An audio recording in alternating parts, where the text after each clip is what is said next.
మీ business ఏదైనా మీ ఊర్లో promotion చేయాలంటే అది సుమన్ టీవీతోనే సాధ్యం. ఇప్పుడే సంప్రదించండి. హాయ్ హలో నమస్తే, వెల్కమ్ టు సుమన్ టీవీ. నేను మీ అమర్నాథ్. ప్రజెంట్ మనం విశాఖపట్నం భీమిలి నియోజకవర్గం బోయిపాలెం దగ్గర ఉన్నటువంటి గంభీరం దగ్గరలో అక్షయ పాత్ర ఫౌండేషన్ దగ్గర అయితే ఉన్నాం. సో అక్షయ పాత్ర వైజాగ్ క్లస్టర్ ప్రెసిడెంట్ అయినటువంటి లక్ష్మీతన్ దాస్ గారి దగ్గర అయితే ఉన్నాము. ఒకసారి ప్రభు గారితో మాట్లాడి ఎంతో సమాచారం అయితే కనుక తెలుసుకుందాం. ఒక్కసారి ప్రభు గారితో మాట్లాడి తెలుసుకుంటాను. సార్ చెప్పండి సార్, అక్షయ పాత్ర అనేసరికి అబ్జర్వేషన్. ఈ అక్షయ పాత్ర ఫౌండేషన్ అనేది మొట్టమొదటిగా బెంగళూరు చెందిన ఇస్కాన్ టెంపుల్లో మొదలైంది అనమాట. అరౌండ్ 2000 ఇయర్లో మా ఫౌండర్ గారు, అక్షయ పాత్ర ఫౌండర్ మధు పండిత్ ప్రభు గారు, ఆయన సంకల్పం అనమాట ఇది. ఆయనకు ఎలా ప్రేరణ వచ్చిందంటే, మా గురువు గారు శ్రీమద్ ఏసీ భక్తి వేదాంత స్వామి ప్రభుపాదుల వారు ఆయన ఆదేశం, మన మందిరాల పరిసరాలు 10 కిలోమీటర్ పరిసరాల్లో ఎవరు ఆకలితో ఉండకూడదు అనే ఒక ఆదేశం ఆయన చాలా సీరియస్ గా తీసుకొని దాన్ని ఈ అక్షయ పాత్రం ఒక యోజన మూలకంగా ఆయన మొదలు పెట్టారు అనమాట. మొదటికి 2000 సంవత్సరంలో ఆయన ఒక 1500 పిల్లలకు 3 స్కూల్లో మధ్యాహ్న భోజనం మొదలు పెట్టారు. అప్పటికి మన గవర్నమెంట్ ఆఫ్ ఇండియాలో కూడా మిడ్ డే మీల్ లేదు. కానీ ఎప్పుడైతే ఈ భోజనం పెట్టడం మొదలు పెట్టారో ఆ స్కూల్లో అటెండెన్స్ పెరగడం పెరిగింది.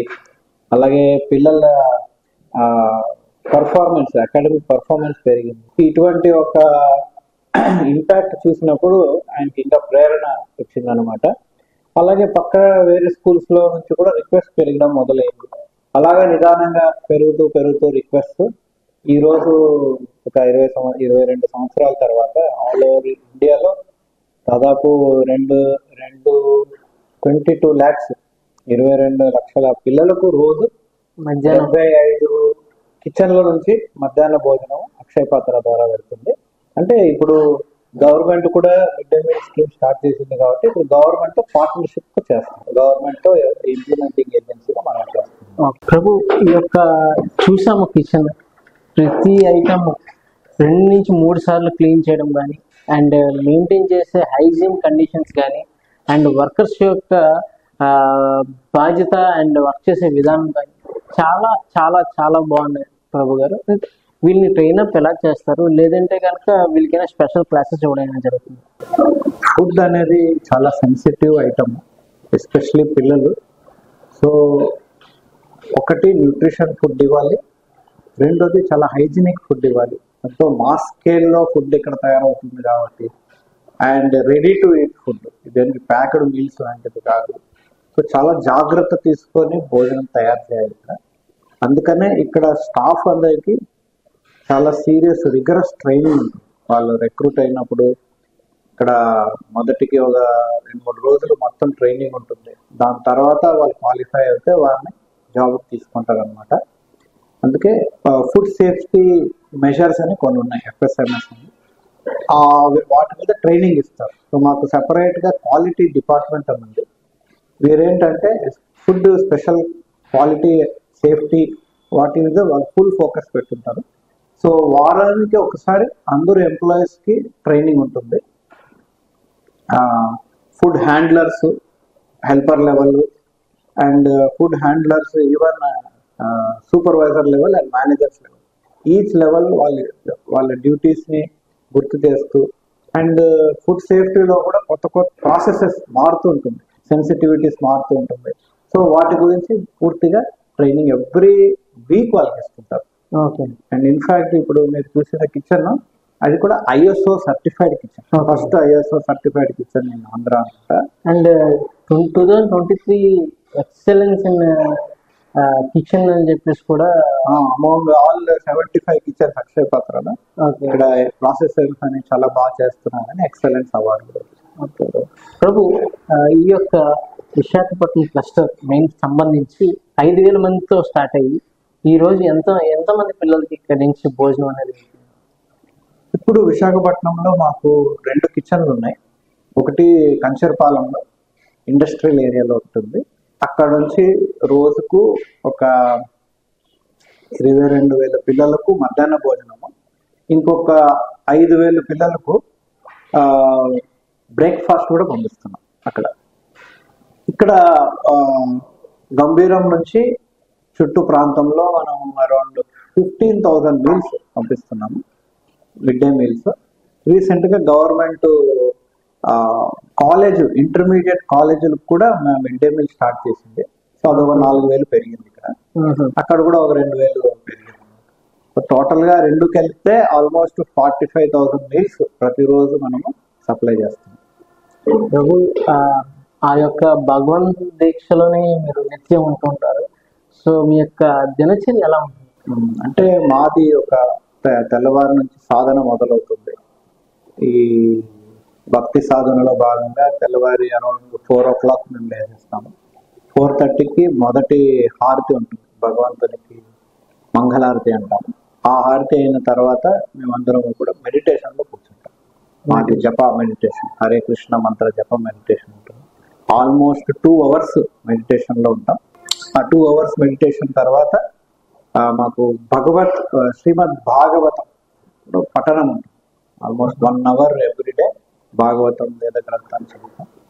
అది అయిన తర్వాత మేము మన డ్యూటీస్కి మనం వెళ్ళిపోతాం. మళ్ళీ రాత్రి అరౌండ్ 8 o'clock అలాగా మళ్ళీ ఇంకొక హారతి అటెండ్ అయ్యి అరౌండ్ 10 o'clock అలాగా వెళ్తాం.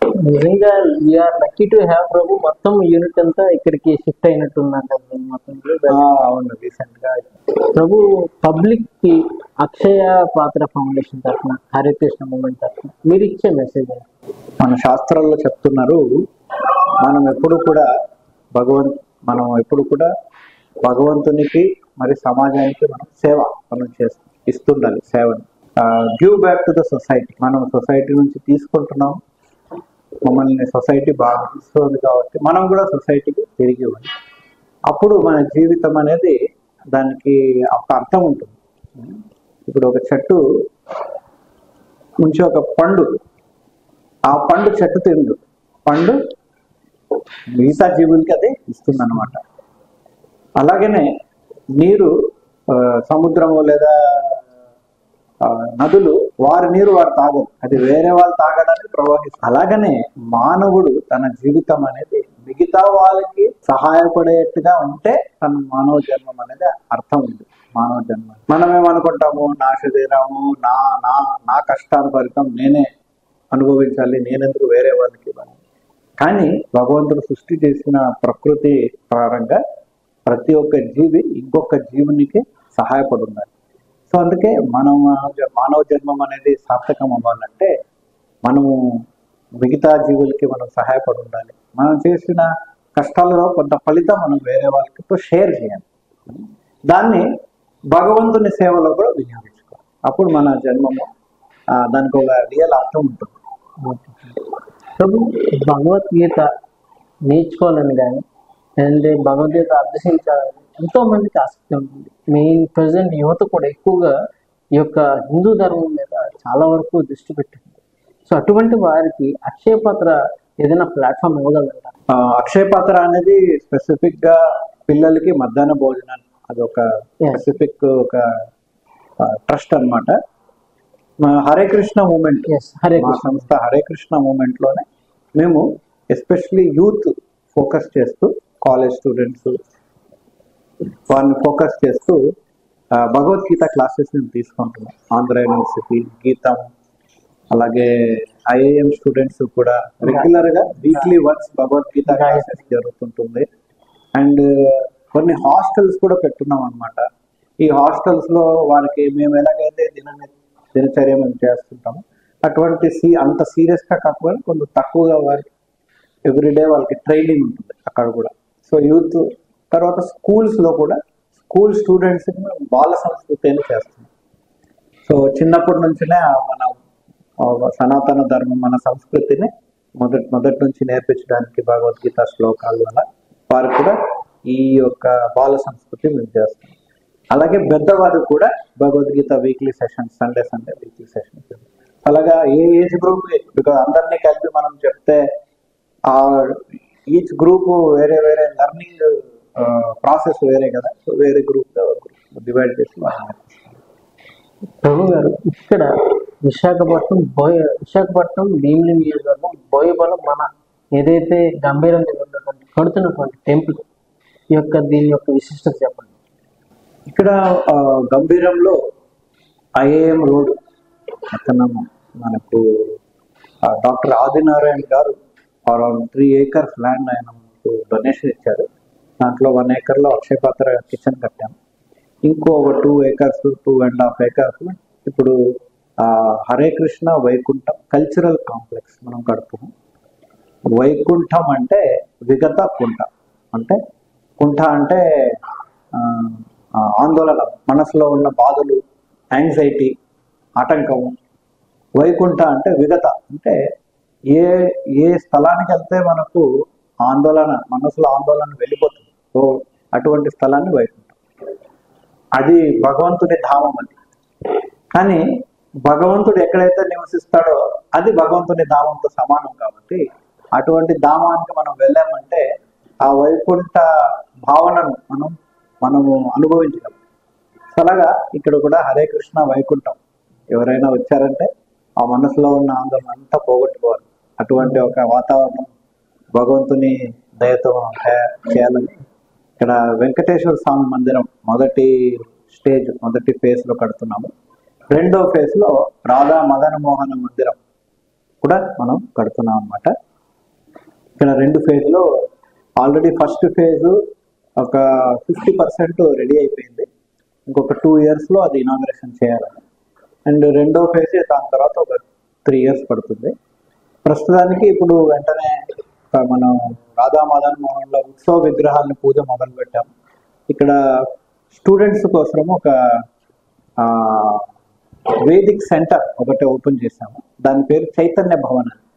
ఆ వేదిక్ సెంటర్లో మాకు స్టూడెంట్స్ కోసం ఒక హాస్టల్ ఉంది.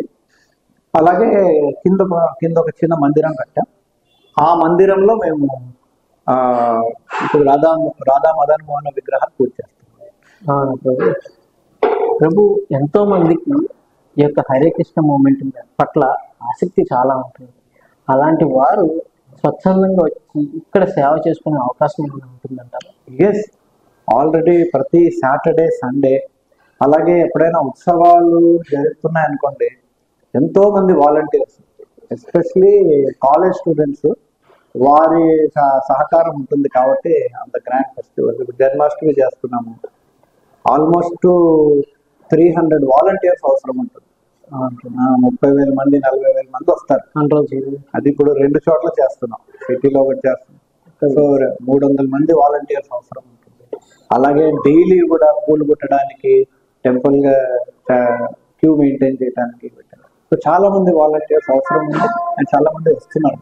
నిజంగా థ్యాంక్స్ ప్రభు. చాలా వరకు దెయ్యమైన మాకు ఈ యొక్క వాక్యాలు అందించారు.